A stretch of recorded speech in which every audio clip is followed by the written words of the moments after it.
Haleluya. Ndugu yetu yule ambaye alikuwa amekata tamaa, ndugu nani? Joseph, Mungu akubariki sana.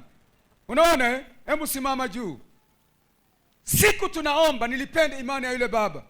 Siku tunaomba, alimimina moyo wake mbele za Mungu. Ana uvimbe, ule uvimbe ungesema hata ulikuwa wapi. Vimbe zinashikaga sehemu za ajabu. Imeshika. Betri moja imevimba.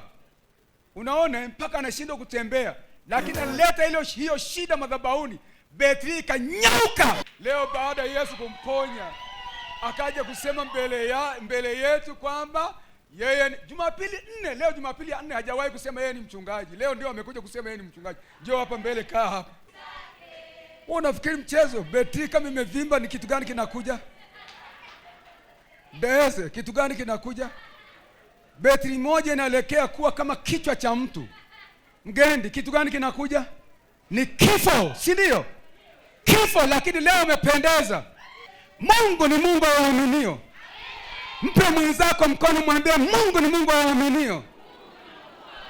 Amini. Mzigo haijalishi ni mkubwa kiasi gani ambao shetani amekutwisha, utauezuka kwa jina la Bwana wa majeshi. Utauezuka kwa jina la Bwana wa majeshi. Utauezuka kwa jina la Bwana wa majeshi.